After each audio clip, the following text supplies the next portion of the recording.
How often have you heard the words, "I love you," uttered, only to find that they were intentionally weaponized against you, utilized merely for the purpose of knocking you off balance, thereby rendering you exploitable? Or perhaps such words sprung innocently from a place of genuine confusion, which is highly possible considering that most of us lack the necessary capacity to love boundlessly.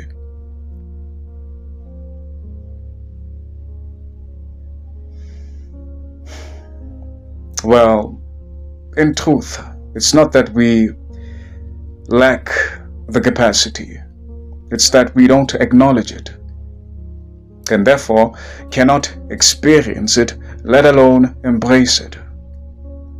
It's much like wasted potential. Instead, what we tend to do is package love as if it's something to be sold or bought. Perhaps that's what we were taught. Perhaps that's what we've become accustomed to. But that being the case, I can assure you that whatever idea of love you hold in mind, my dear friend, my wonderful fellow human being, it's not the real thing. And I don't mean to pass judgment, but the thing is, we wouldn't recognize real, at least most of us wouldn't recognize real if it were to slap us hard on the face.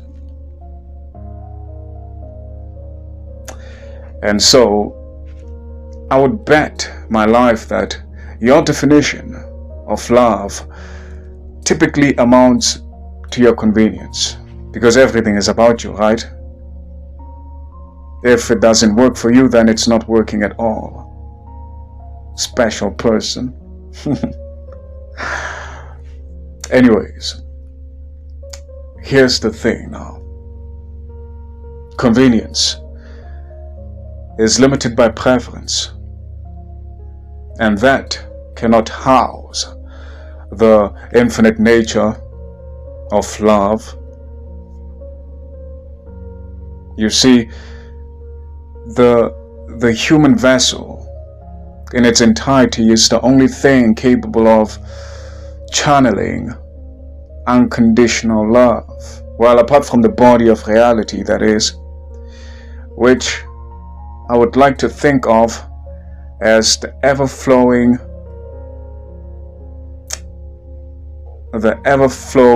current of the ocean of life. And so, it is the exception. But then, I cannot speak for animals either, because I must speak from experience. Otherwise, I'm just lying. And this is very much relevant, given that we share the same mechanism, well, at least for the most part. But nevertheless, we are all human. We all bleed red blood. We all enjoy tasty food. We want to indulge in endless pleasure. We yearn for love. Beyond that, most of us unconsciously believe that we are disconnected from love, hence we seek love in the first place. However, the sensation of disconnection is not the real problem. The main issue lies in the fact that we lack vulnerability. That's to say, openness in mind and heart. And that's why we live in a state of perpetual fear. But fear in itself is not a bad thing, it's merely a signal. Fear is the experience of restricted energy within one's body, which comes about as a byproduct of volatile mind activity. Mind activity which more often than not we are completely oblivious to. Probably because we generally live life unconsciously. For us, life is one big accident, and we are always the victim. Things are happening to us, and we seem to have lost all control as far as destiny is concerned. And so we find terminologies such as fate. However, that's a story for another day. Although I do have a thought which I would like to impart on you, a thought which I think will shed much clarity, a thought which I believe is worth consideration. There's this popular symbol which represents darkness and light. It's commonly referred to as the yin and yang symbol. A symbol which represents the wholeness of two principles, two fundamental principles. And what I find interesting about the symbol is the layout of it. Within the light part, there's the darkness, the small darkness, and within the darkness there's small lightness. And here's the implication within a practical context. Within love, there's fear. Within fear, there's love. The love in fear we call hate. The fear and love we commonly refer to as attachment. And so, hate is the opposite of attachment. Fear is the opposite of love. However, love is our fundamental nature. Hence, the world tends to go to shit when we don't act and live in love. Instead, we often confuse love with attachment. And here's the distinction. Attachment is love that depends on condition. Hence, the process of conditioning in itself is most effective through fear. And so, the love that's accompanied by petty, selfish reasons is conditional love.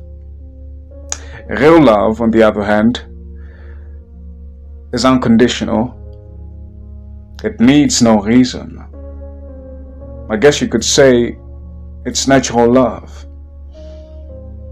Unnatural love is attachment. It's perverted love. It's possessive by definition and driven by selfish intent. It asks, what is there for me to gain? When love, on the other hand, is an inclusive union. It's the wholeness which is open to inclusion or for inclusion. It's wholeness. It's much like the body of reality. It's whole in itself, but it's accommodating all creation. And that is the pinnacle of real love. I guess you could say it's accommodating in the broadest, and I mean broadest, sense of the term. And that's something to think about heavily, perhaps daily, perhaps hourly, just to remind ourselves that such things are worth appreciating. Because that love is the flow of experience. I often define love as the moving part of life, as the happening of life, hence the use of the term flow. It's the flowing, hence time flows. It's the same thing but captured within different conceptions. But of course, conceptions are mere abstractions produced by the human mind, which is quite limited in its perception, given that it's identified with itself. Mind is not for the purpose of identifying. Mind is for the purpose of experience. And of course we have memory, but memory is for the purpose of survival.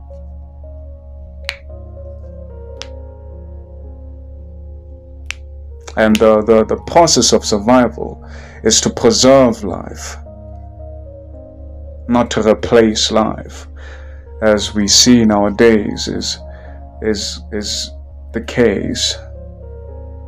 Unfortunately, we've replaced life with survival. And of course, things don't just happen by mere coincidence. It's all consequence. And I don't want to drag this video on forever. I want to keep it concise. Although I will leave you with a last thought. Love like no one is watching. Love like you will never get hurt. Because love is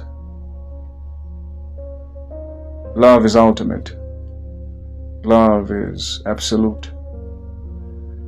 And when I say love, I'm not referring to love as an idea, which is why people often get hurt. Because even though love is not really, I don't want to use the word pure, but let's just go with the word pure for now. The implications of the emotions that are involved will cause suffering should the distortion now come to light, and thereby ending the illusion. That's the love that most of us know. We don't know love as presence.